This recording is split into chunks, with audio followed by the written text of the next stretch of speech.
there, welcome to drawing lesson 2. Today we'll be focusing on still lifes. So what's a still life?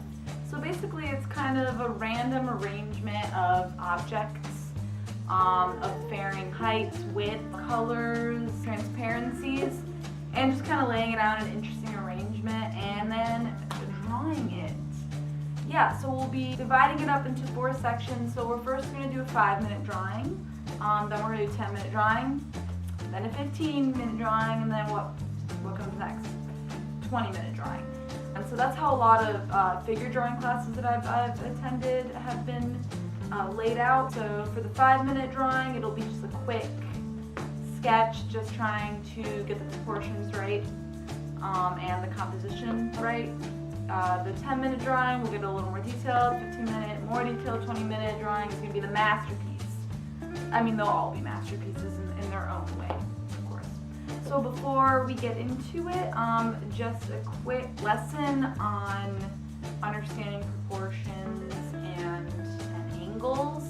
So I think when you start still life drawing or any observational drawing, the most important thing, like the first thing you should focus on is the proportions and the relationships between the objects and the spaces between the objects.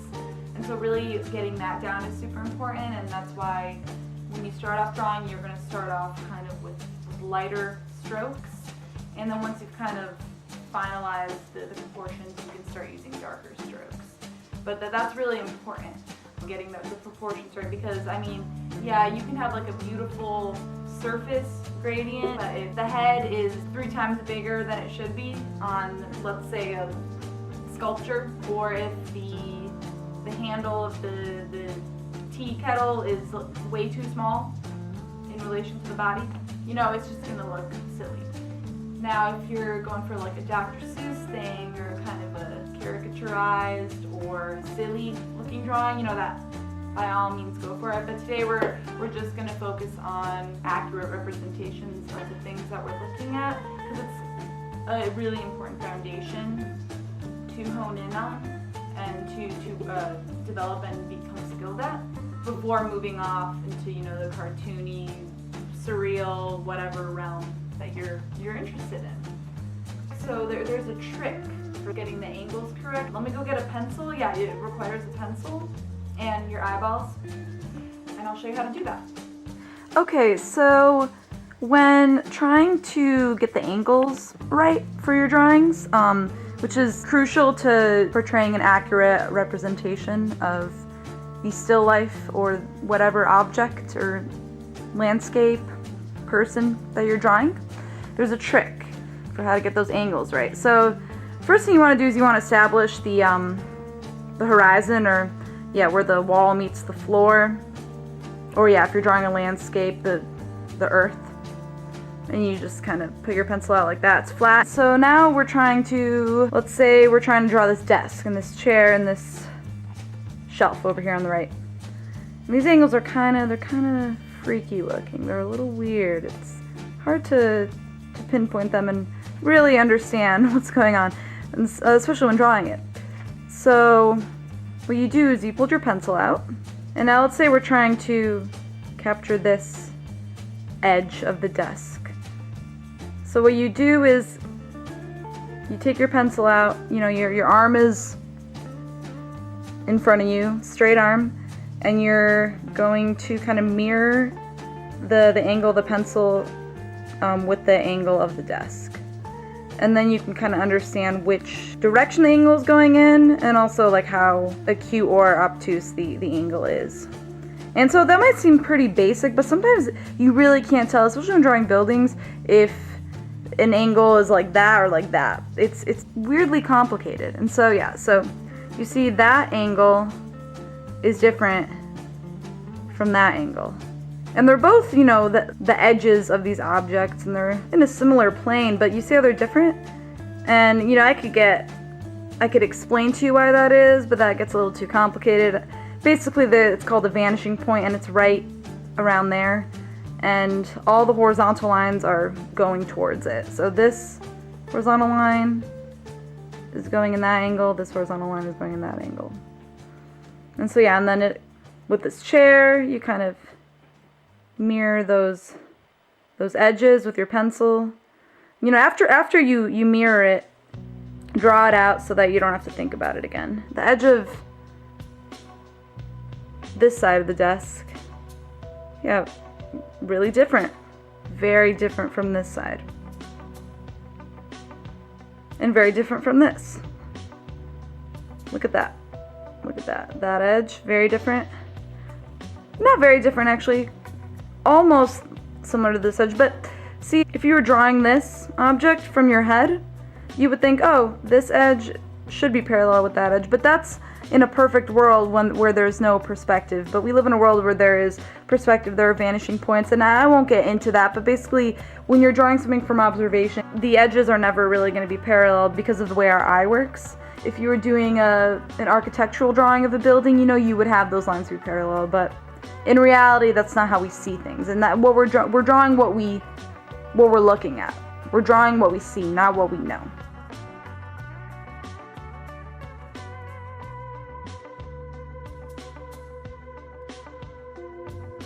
Five minutes, starting now. So the first thing you want to do is do a really light drawing of the objects, and you really want to get the proportions down and the relationships between the different objects.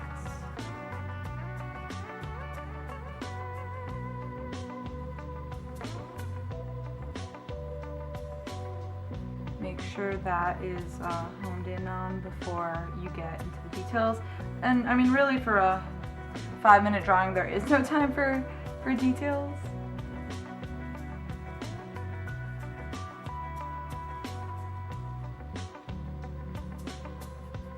Maybe some like rough shadows just to kind of communicate the volume of the object.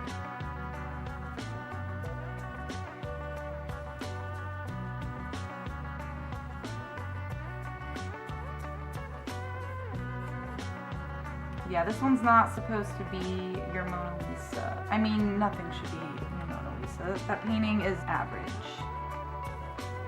When I went to the Louvre in Paris, which is where Mona Lisa is displayed, it was very small, and there was like basically caution tape around it. You couldn't get within like 100 feet of it. Literally, you needed binoculars to see it. Obviously, didn't have access to binoculars because no one told me that it's gonna be such a bust.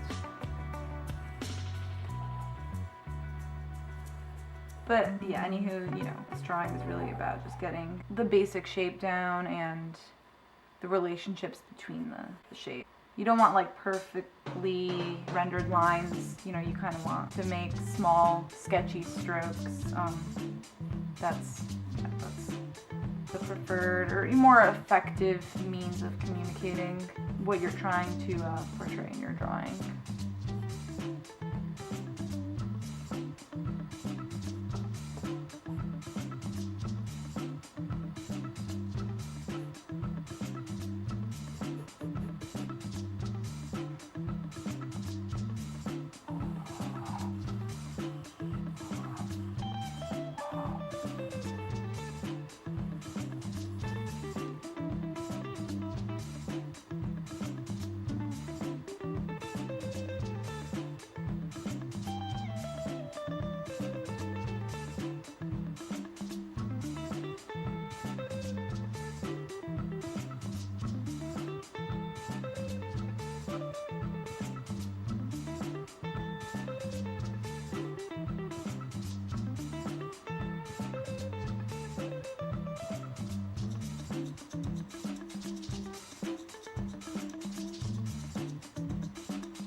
You can start darkening your lines if there's time.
Whew.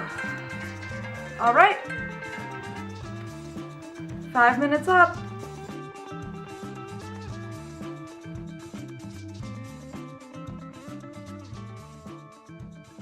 All right, 10-minute timer starting now. So I'm gonna first start out with a pencil just to get the general layout down and the proportions before I delve into my pen. You know, once you start drawing with the pen, there's no going back. So yeah, I encourage all of y'all, like if you decide that you're not wanting to just stick with pencil, then you can either just wing it and start off with whatever medium you're committing to, whether that be pen or ink, charcoal, paint, or you could do just a quick sketch with pencil if you want to be a dweeb like me. Play it safe. Nothing wrong with that.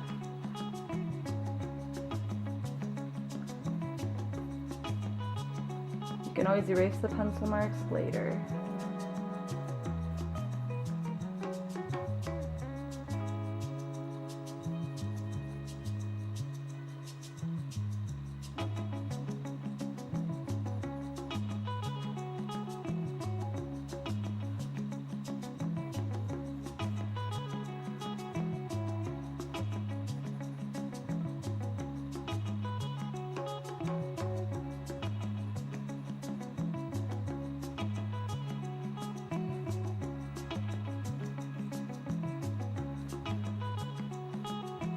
What is that apple doing on top of that candlestick?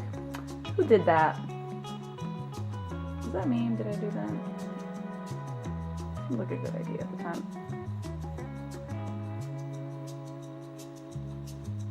Another helpful thing that I should have kind of started off with is drawing the horizon line, the part where the wall meets the table or the floor or whatever. Yeah, that's very helpful just to like ground all the objects that you're drawing.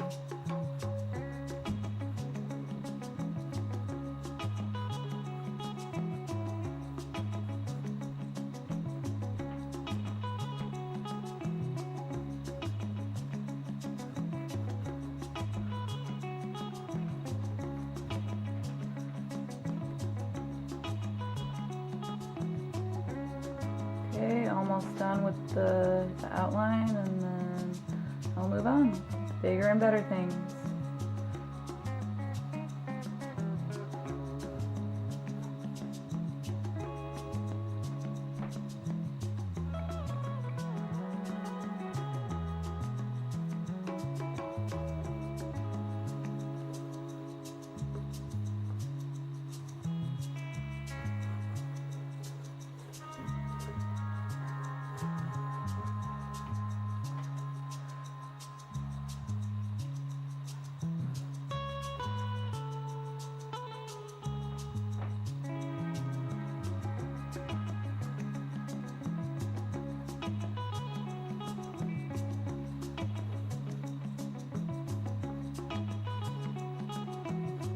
Alright, moving on.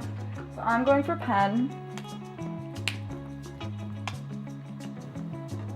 But yeah, if you're deciding you want to do paint, any medium works. It's really up to you. And remember, we do only have 10 minutes. You want to be efficient. So yeah, you're wondering, why am I putting you through this paint? Why are we giving ourselves a time limit when we got all the time in the world? I mean, school's out. I mean, I know for myself personally, I've never been this free. So why are we doing this? Well, friends, it's essential for building up your confidence and your hand-eye coordination, and for learning how to prioritize things when drawing. And also, quick drawings also can be beautiful. They're very in the moment. They kind of come out more organically, less forced, which can really just be a more beautiful rendering.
Now for building up the shadows. Yeah, I mean, the pen is pretty limiting in what you can do with it. That's kind of why I love it. There's not a lot of, choices you can make. You only have a few choices, and I do like that about it. But also, it's like the nuances that can really diversify your drawing style when you use pen. Like the way you hold the pen, what kind of marks you're leaving. Here I'm leaving these thicker marks. But, over here I like thinner marks.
And also, looking at the shadows that the objects cast on each other is also pretty important.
really thick line at the bottom. All right, 10 minutes is up.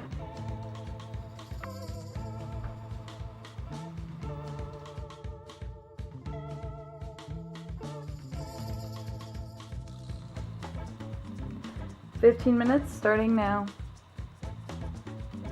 I don't normally use the eraser because I just, at the end of my drawing, I'll like erase the pencil marks, but I'm just kind of creating these general strokes, so it doesn't really matter. I'm not really going for perfect rendering.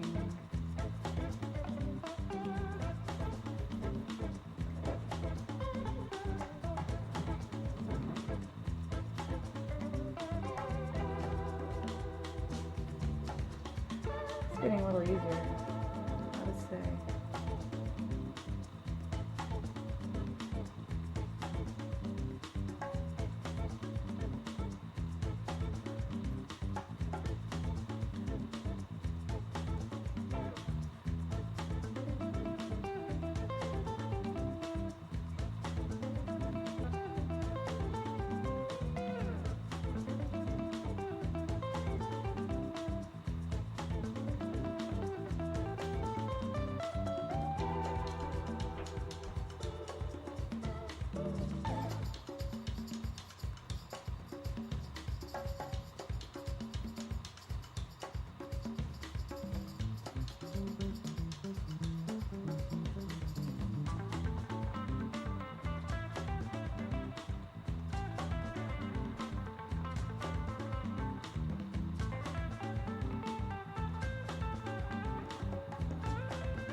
And it's pretty helpful to kind of jump back and forth. Like, don't just focus on one object, but kind of jump back and forth to make sure, you know, you don't draw one object way too big and then the other objects can't fit on the page.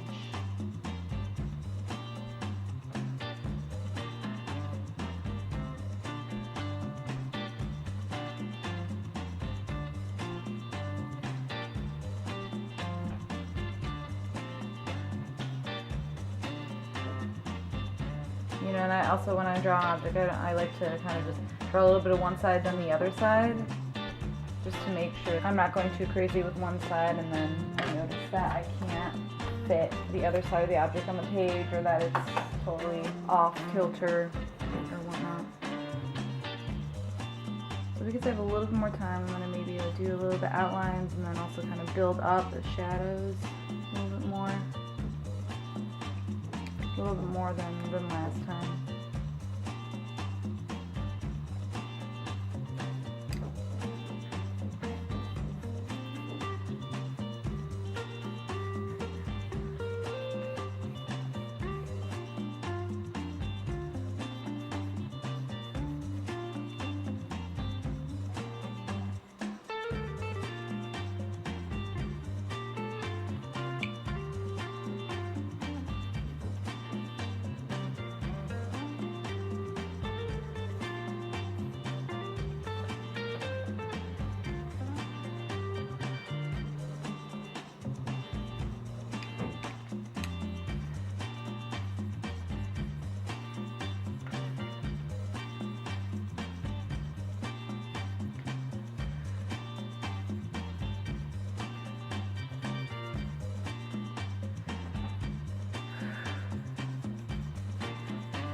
Maybe I'll do like more smoother shading for this one.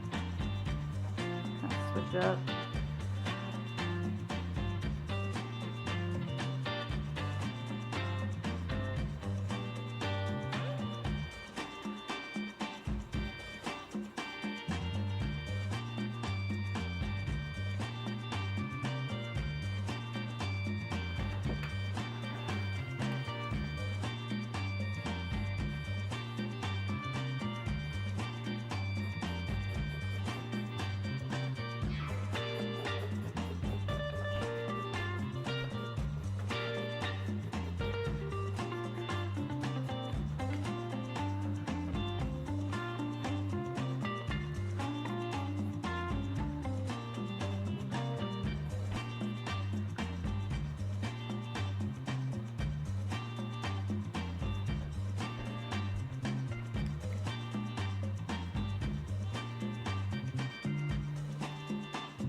All right, 15 minutes up.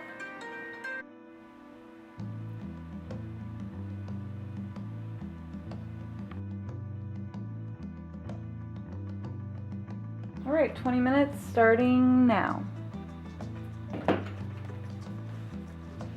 Okay, so I'm just gonna start off pencil marks. I'm gonna get a little more detailed this time. It's still not, like a bunch of time. So you still, you still want to draw with the sense of urgency. And this is definitely like an important step for like if you have more time. And I did use pencil the other times as well, but probably would have been smarter to just jump right in and maybe do like lighter strokes in the beginning and building up from there. Just saving yourself some time.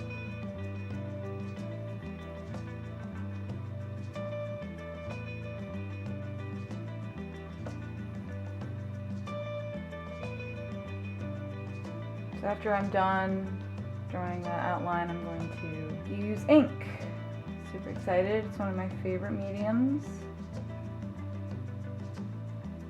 So you're probably thinking, why in the H are we drawing this boring still life over and over again? What's the dealio here? Well, I don't know if you've noticed this, but I've definitely noticed how much easier it's gotten. And that's kind of the cool thing about it, is it's just like coming more naturally to me now, and I'm not, getting as nervous about it because I've done it so many times. So that's like one big benefit. But also it's kind of cool to see the progression of the drawing. Like watching it might be boring, but if you're the one that's doing it, it's actually it's fun just to see how much easier it gets over time. It really is like worth doing, even though it might seem repetitive, redundant, waste of time. It's just like working the muscle over and over again. You're bound to get better at it.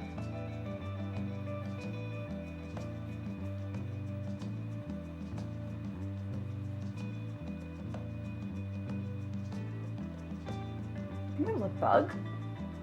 Yeah, I was just gardening, so no surprise there.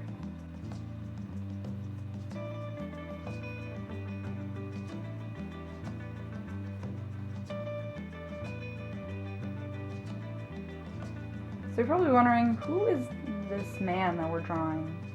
We're drawing this bust. That's what it's called when it's just like the head, the neck, and the chest. So who is he? You might be wondering that. He is Chopin, Polish/French pianist and composer. So I don't know if you're a fan of classical music. I can't say I'm the biggest fan, not gonna lie. But I can dig his stuff. It's definitely pensive. Like, it's definitely good music for doing this kind of thing, for doing some figure drawing. That's for sure.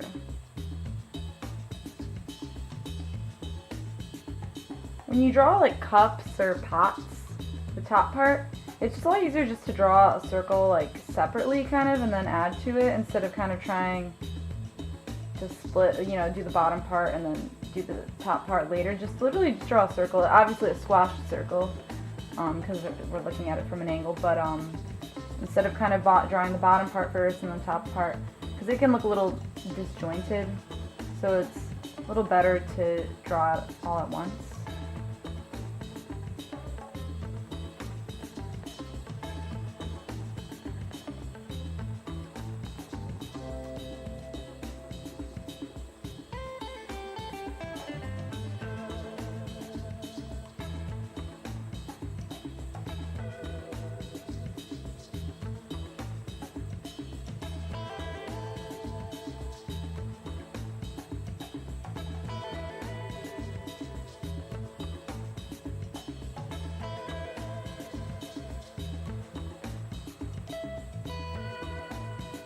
You can erase the pencil lines later.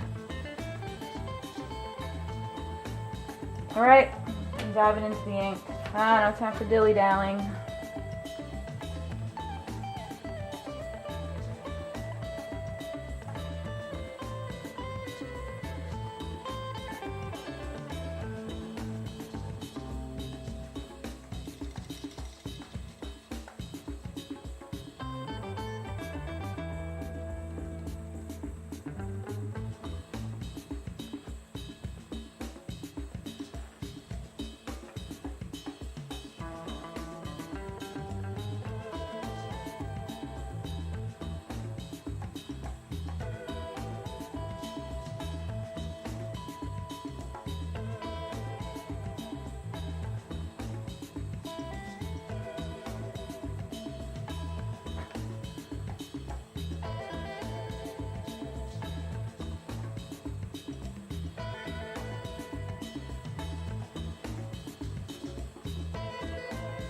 And like after you've drawn the outline with the pencil, and then you move on to whatever other medium you plan on using, it's still important to look at the still life as you're drawing, because you know the pencil lines are kind of rough.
My video just stopped randomly without notifying me, and I realized it had stopped 8 minutes in and I had continued drawing, so that explains why all of a sudden there's more ink on the page.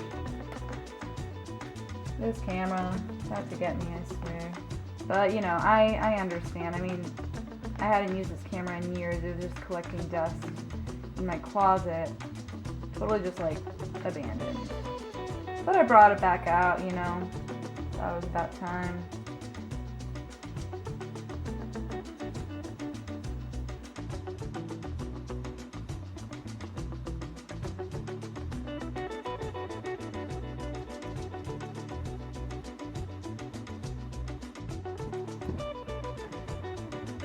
Sorry guys, my camera is upset with me because I abandoned it for like 3 years. The camera just decided to stop recording and did not notify me. But you know, I understand. Like, I understand where the resentment is coming from. It's coming from a very real place.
All right. Oh, perfect. Wow, that never happens. Great, 20 minutes up.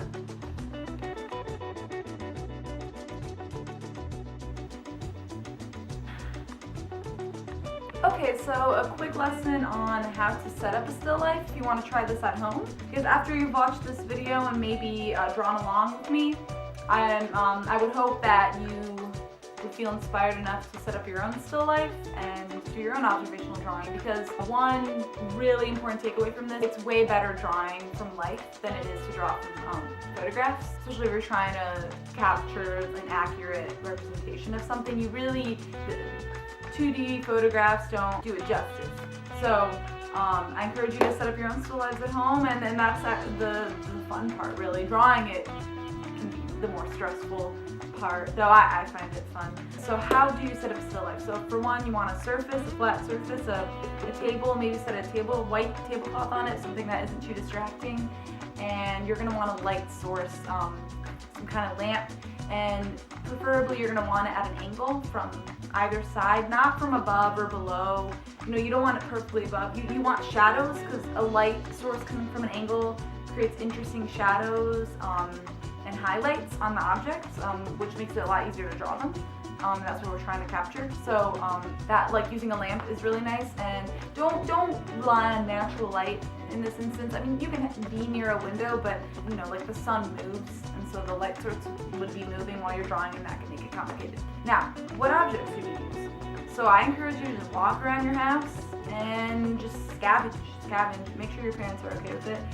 Find interesting objects, plants, little sculptures, figurines, cups, glasses, weird knickknacks, stuffed animals. You want to create a still life that has a lot of variance in terms of texture, color, height, width. You don't want all objects that are like round or tall and skinny. You want to create visual interest, and you do that by having objects that are different from each other. And now in terms of placing them, you want, like, you know, varying degrees of height and depth. So, you know, put the taller objects in the back, the shorter objects in the front, and you want them to overlap. You don't want edges to get really close to each other or to meet. You want overlapping objects, because it creates more visual interest, creates depth. You know, you don't want a line, you want it all to be kind of clumped together, and some in the front, some in the back. Yeah, I hope this video inspires you to maybe do some of your own still life drawing, and hope to catch you next week for lesson 3.